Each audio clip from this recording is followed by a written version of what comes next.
Welcome to Gaming with a Scottish Accent. I'm Dantill and this is Scrap Mechanic. How you doing, guys? We're back. First of all, I want to say thank you all for all the lovely feedback you've been giving me, all the new subs, all the likes, all the comments. I mean, the support you've been giving me on the series is epic, and I just want to thank you because it does mean a lot. And remember, if you do enjoy it, please leave a like and subscribe if you haven't already. So we've made a few epic builds over the last few weeks, but today we're making a new door. I've came up with an idea, let's get rid of that door, that seat, sorry. I came up with an idea for a two-way door with one button on each side that actually works and doesn't clog up. So here we go, you just push the button, it starts to open, you can let go, and it stays in place. And then you can actually go through the door and use this button, hopefully, to close it, and it closes. And you can do the same this way. As soon as it starts to open, oh hey, why are you not opening? There we go. Once it opens, you can go out, hit the button. When it starts to close, there you go. You need to hold the button a little bit. I know this, I know, but there may be a way to do it without it. I've just not polished this off yet, but I think it's a pretty cool concept. So let's have a look at the innards of it. So basically, let's take down this wall so I can actually show you what we're doing while we're doing it. So we take down the wall. And so if we stand here, basically what you're doing is when you hit this switch, it triggers this, which then, come up here, then it will trigger this controller and that controller. Let's go for this controller first, right? So what this does over here is it rotates this block over in front of this sensor, which opens the door. When the sensor is detected, it triggers this controller, which in turn brings this block up and this block over, wedging this block in place, keeping the sensor active and open. Now, to close, what I've done is, you know, when you first push, the first thing you do when you push one of these buttons, it triggers this. Now if you hold it long enough, you'll see here, this is on the 4th rung. Let's actually take that down and put it on here and see if that makes a big difference, because they're in the first one. So if we hold it, it should be able to go a little bit less, and it closes. Basically what's happened there is when you push that button, this bearing flips up, breaking the sensor, then everything resets back to where it is. See, watch, essentially when you're doing that, this is what happens, which triggers the sensor. And now that's locked in place because that sensor's always active. Now to hit the button, I wonder if we can get a good view from over here. Could we, if you hold the button, should be able to flip round and look at it, see it's up, and when it comes down everything's moved back into place, which breaks all the connections and lets you open. So that's how I've done it. It's a bit clunky, I know, it's a bit clunky, you need to leave room so the sensor doesn't detect anything, but I think it's a good two-way working door. I mean, push the button, it opens, oh, push the button and it'll open.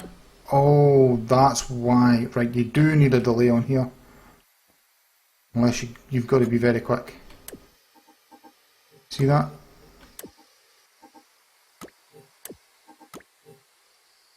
As soon, you've got to get the timing right then.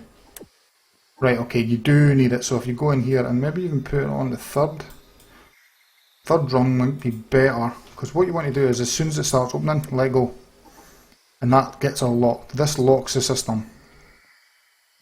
You see, I can run in front of that sensor and it doesn't care because it's already on, as you can see. Now, when you hold it again, it takes the sensor out of the way, resets it back to the default, so you can actually open the door for one side and close it from the other. It's just your basic piston door. I mean, everybody knows how they, I imagine you know how they work, but I can show you if you need to. So what you're doing is you're holding the button and they just retract. For that, what I've done, I've got a controller down here and you move the first angle, and then every other angle after that is double what the first one was, so it keeps a straight path. Because if you think about it, 60 degrees when it pulls is flat, so it moves up 60 degrees, and then that should be up here. So you need 60 degrees would take it back to where it was, so you need to double that for the rest of them as well. But there we go, guys, just a little short episode for you today, but I thought I would show you this because I think it's pretty cool. I mean, I know you have to hold the button a little bit, and it's a bit clunky, I know. But it's a two-way door, which I'm happy with. Opens up, there you go. Gets locked in place. Let's just go out. I'm done. You could probably even have a lock in place where you could create a lock, so when you're inside you could have another switch, say, which can only be accessed from the inside. And then over here what you could do is have bearing here, add 2 blocks or 3 blocks like so, and connect that up to another controller. It's just a shame that you need controllers for everything, so what you want to do is just connect that up to another controller. You're going to go in here and go 90 red, which is right, and then connect that up to that switch, and you hit that.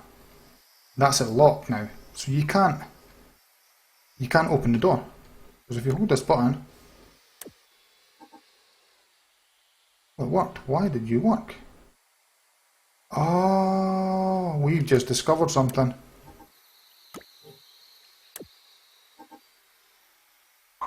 Aha, that's it. You keep holding. It's locked because it can't. It can. It lets it do it. It pushes that block out the way. So essentially you need it connected to that block over here. The bearing on here, so it can't force it out the way.